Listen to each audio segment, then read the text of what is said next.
एकच्या बातमीपत्रात मी भक्ती सावंत बोरकर आपलं स्वागत करते। आता पाहूयात बातम्या विस्ताराने। भारत मानवतावादी दृष्टिकोनासह आपल्या जागतिक भूमिकेची व्याप्ती वाढवत आहे। परदेशस्थ भारतीयांचे देशाबरोबर असलेले बंध दृढ करण्यासाठी अनिवासी भारतीय दिवस संमेलन एक महत्त्वपूर्ण माध्यम बनले आहे, असं पंतप्रधान नरेंद्र मोदी यांनी म्हटलं आहे। ओडिशामध्ये भुवनेश्वर इथं आयोजित 18व्या अनिवासी भारतीय संमेलनाचं औपचारिक उद्घाटन आज पंतप्रधानांच्या हस्ते झालं, त्यावेळी ते बोलत होते। या संमेलनाच्या निमित्तानं आपण सर्व भारतीयत्व, भारतीय संस्कृती आणि प्रगतीविषयीच्या भावना व्यक्त करून आपला मूलाधार अधिक बळकट करू शकतो, असं ते म्हणाले। भारत ही केवळ लोकशाहीची जननी नसून प्रत्येक भारतीयांच्या जीवनात लोकशाही रुजली आहे। भारताला विविधता शिकवावी लागली नाही, तर ती आपल्या जीवनाचा अविभाज्य घटक बनली आहे, असं ते म्हणाले। ओडिशाच्या भूमीतच सम्राट अशोक यांनी शांततेचा मार्ग निवडला होता।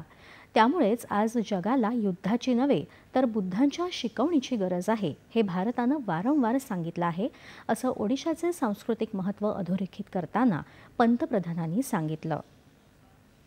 हम सिर्फ मदर ऑफ डेमोक्रेसी ही नहीं है, बल्कि डेमोक्रेसी हमारी लाइफ का हिस्सा है, हमारी जीवन पद्धति है। हमें डायवर्सिटी सिखानी नहीं पड़ती, हमारा जीवन ही डायवर्सिटी से चलता है। इसलिए भारतीय जहां भी जाते हैं वहां की सोसाइटी के साथ जुड़ जाते हैं। हम जहां जाते हैं वहां के रूल्स, वहां के ट्रेडिशंस की रिस्पेक्ट करते हैं।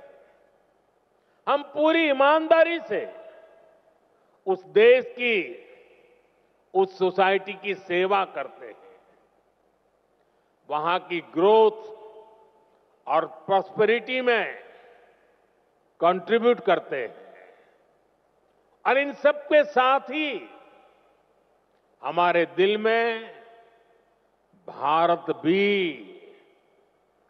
धड़कता रहता है।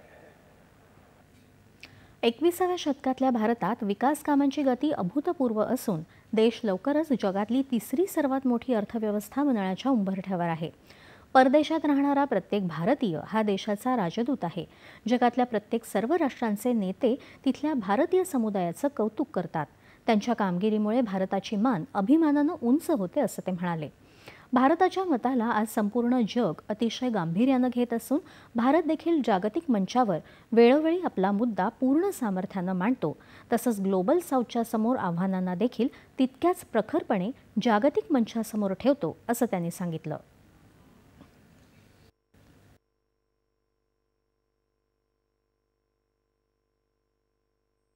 वो दिन भी दूर नहीं जब आप किसी मेड इन इंडिया पेन से ही प्रवासी भारतीय दिवस मनाने भारत आएंगे।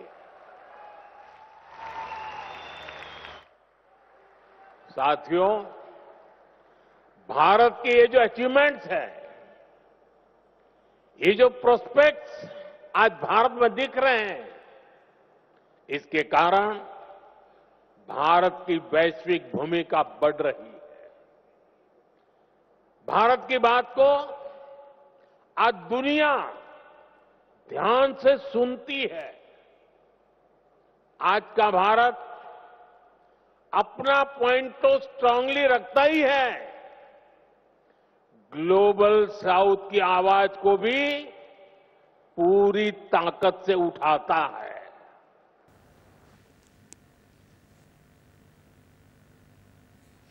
जगभरातील कुशल प्रतिभेची मागणी पूर्ण करण्याची क्षमता भारतामध्ये आहे। भारताच्या प्रतिभा संपन्नतेची चर्चा आज जगभरात होत आहे। आपले व्यावसायिक अनेक जागतिक कंपन्यांमध्ये कार्यरत असून ते जागतिक वृद्धीत योगदान देत आहेत, असं त्यांनी सांगितलं। परदेशातल्या भारतीयांना कोणत्याही संकट काळात मदत करणं ही आपली जबाबदारी असल्याची केंद्र सरकारची भावना आहे। आपल्या परराष्ट्र धोरणाचा तो केंद्रबिंदू आहे, असंही त्यांनी सांगितलं। तत्पूर्वी पंतप्रधानांच्या हस्ते भारतीय समुदायासाठीची खास पर्यटक रेल्वेगाडी प्रवासी भारतीय एक्सप्रेसच्या पहिल्या प्रवासाला हिरवा झेंडा दाखवून रवाना करण्यात आलं.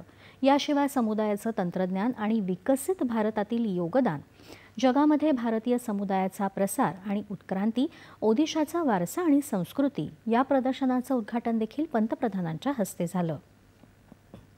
परराष्ट्र व्यवहार मंत्री डॉक्टर एस जयशंकर, ओडिशाचे मुख्यमंत्री मोहन चरण माझी आणि इतर मान्यवर देखील या संमेलनाला उपस्थित होते.